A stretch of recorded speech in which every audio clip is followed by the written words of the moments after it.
నిఘా న్యూస్కి స్వాగతం.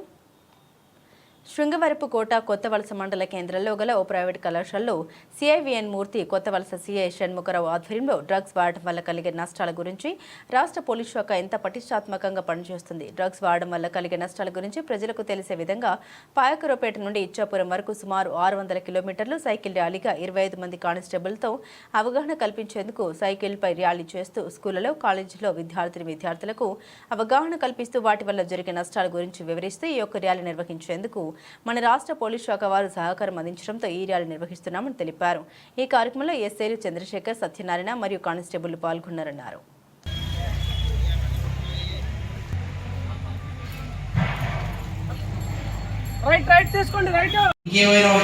అయితే తక్కువ సెక్షన్ బెయిల్ వచ్చేస్తుంది. వీటి బెయిల్ కూడా రాదు. మీరు గంజాయి తాగితే 3 సంవత్సరాలు, అమ్మితే 25 సంవత్సరాలు సార్ చెప్పినట్టు ఇరిక్కిపోతారు. చాలా జీవితం పోద్ది. 15 సంవత్సరాలు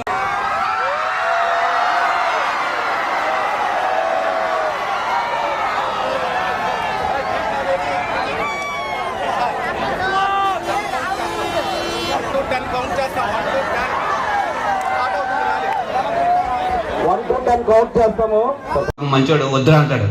వద్దురా అంటే వీళ్ళందరూ అన్ని అటకాన్ని చెబుతారు. ఏరా ఆడం గొడవే, ఒకసారి చూడడానికి ఏంటి మగోడు కాదేట్రా, మూతి వేసం రాలేదా అనగానే పాపం వీడు కోపం వచ్చి ఒకసారి ట్రై చేస్తాడు. మళ్ళీ టీవీ చూడడం, మళ్ళీ రీల్స్ చూడడం, మళ్ళీ పండగలు కలవడం. ఆ డోపమైన్ అనేది ఈ డ్రగ్ సరదాగా మన ఫ్రెండ్స్ చెప్పారనో ఎలా ఉందో తెలుసుకుందామనో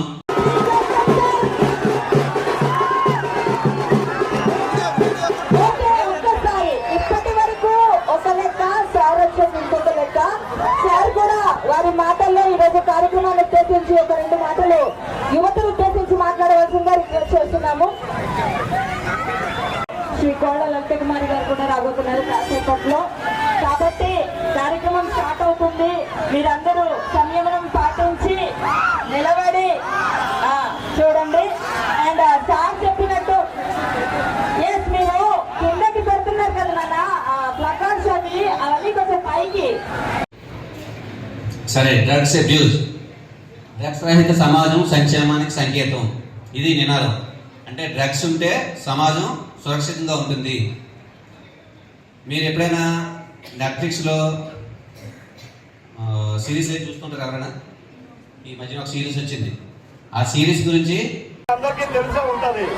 ఎక్కువ విద్యార్థుల నుంచే ఇటువంటి కార్యక్రమాలు ఎక్కువ జరుగుతున్నాయి. సో ఈ పోలీస్ డిపార్ట్మెంట్ చాలా రోజుల నుంచి మన కాలేజీలో చాలా ప్రోగ్రామ్స్ కండక్ట్ చేశారు డ్రగ్ అవేర్నెస్ నుంచి.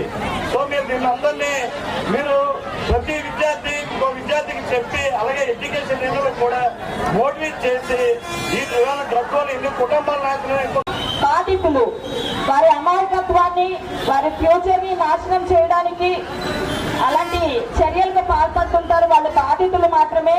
మీకు అలాంటి బాధితులు ఎవరైనా కనిపిస్తే ఖచ్చితంగా వాళ్ళని రీహాబిలిటేషన్ సెంటర్స్ లో పెట్టి వాళ్ళకి చికిత్స ఇవ్వచ్చు. అదేవిధంగా డ్రగ్స్ నివారణ మరియు సహాయం కొరకు టోల్ ఫ్రీ నెంబర్ అయినటువంటి 1972 1972 కి కాల్ చేసినట్లయితే మీకు డ్రగ్స్ నివారణ అంటే రీహాబిలిటేషన్ సెంటర్ అన్నమాట, హెల్పింగ్ సెంటర్ అది బాగా. ఓకే, ఏపీ పోలీస్ నిర్వహిస్తున్న నెంబర్ అండి 1972 1972కి కాల్ చేయండి. అంటే నేను ఇందాక అనౌన్స్ చేశాను కదా, ఎవరైనా డ్రగ్స్ బారిన పడినట్లయితే మీరు ఆ నెంబర్కి, టోల్ ఫ్రీ నెంబర్కి కాల్ చేసినట్లయితే మీరు మీ సమాచారం చాలా గోప్యంగా ఉంచుతారు, అవతల వాళ్ళని రక్షిస్తారు. సో కాబట్టి క్యాంపెయినింగ్ లో ప్రతి ఒక్కరూ చేయి కలిపి మన ఆంధ్రప్రదేశ్ గవర్నమెంట్ కి, మన పోలీస్ డిపార్ట్మెంట్ కి మీ సహాయ సహకారాలు అందిస్తారని కోరుకుంటున్నాం. అంటే ప్రజల్లో డ్రగ్స్ మీద వ్యతిరేకమైనటువంటి భావన కలిగి రావాలి, వాళ్ళు ఇవే చేయాలని చెప్పే ఉద్దేశంతో మా డిఐజీ గారు, హోమ్ మినిస్టర్ గారు సహకారంతో ప్రోగ్రామ్ స్టార్ట్ చేశారు. ఆ యాత్ర స్టార్ట్ చేసి ఈరోజు ఎస్కాట్కి వచ్చింది. ఎస్కాట్ నుంచి నెక్స్ట్ విజయవాడ వెళ్తుంది, అలాగే శ్రీకాకుళం, పార్వతపురం ఇవన్నీ కూడా తిరుగుతారు. ఈ అభ్యుదయ సైకిల్ యాత్రలో పార్టిసిపేట్ చేస్తున్న మా దాని జోలికి వెళ్ళకుండా మొదటగా మనం అరికట్టాలి. ఆ ఉద్దేశంతో ఫస్ట్ గంజాయి కందువర్స లేనట్లయితే సప్లై అనేది ఉండదు, పంటనని పండదు. కాబట్టి దానికి ఎడిక్ట్ అవ్వకుండా చేయాలనే ప్రధానమైన ఉద్దేశంతో ఏర్పాటు చేయనటువంటి ప్రోగ్రామ్ మీరు అందరూ వచ్చారు. మళ్ళీ చెప్పండి.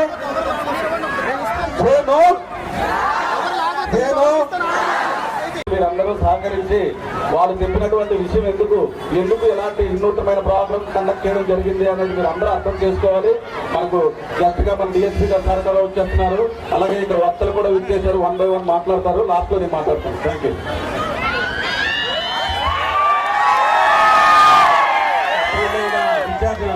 నష్టాలు అవి ఏ విధమైన ప్రభావం చూపుతాయి, తర్వాత దానివల్ల జీవితం ఎలా పాడైపోతుంది, ఇలాంటి విషయాలన్నీ మీకు చెప్పారు. విన్నారు కదా? విన్నారు. సరే, నా ఒక ఎక్స్పీరియన్స్ ఒకటి చెప్తాను. ఒక స్టోరీ అంటే రియల్ జరిగింది. దీనివల్ల ఎలాంటి ప్రభావం ఉంటుంది, ఎలా జరిగింది ఏంటన్నది. విశాఖపట్నంలో 4th టౌన్ మీకు విన్నారు. 4th టౌన్ పోలీస్ స్టేషన్ కానీ ద్వారకానగర్ కానీ విన్నారు కదా? 4th టౌన్ పోలీస్ స్టేషన్కి ఒక 800 మీటర్ల దూరంలో ఒక రిటైర్డ్ ఇంజనీర్ ఒక ఆయన ఉండేవారు. ఇప్పుడు ఇది 2022లో జరిగిన ఇన్సిడెంట్. రిటైర్డ్ ఇంజనీర్, ఆయనకు ఒక పాప ఒక బాబు, అంటే పెద్దవాళ్ళు. కొడుకు గీతం కాలేజీలో బీటెక్ కంప్లీట్ చేశాడు, ఇంటెలిజెంట్ స్టూడెంట్. పాప మ్యారేజ్ అయిపోయి నాన్న కూడా ఇంజనీరింగ్ చేసి యూఎస్లో సెటిల్ అయ్యింది. వీళ్ళకి ఈ కొడుకు అంటే ఒకే కొడుకు, గారాబు, ఏదడిగినా కాదనేవారు కాదు. ఇంజనీర్ అంటే బాగా సంపాదించి ఉంటారు కదా, డబ్బులు బాగా ఉంటాయి. ఒకే కొడుకు కాబట్టి ఏమడిగినా చేసేవాడు. అప్పట్లో ఆయనకి మంచి మంచి బైకులు, కార్నర్ కాలేజ్ కాబట్టి ఇలాంటి జరిగేది.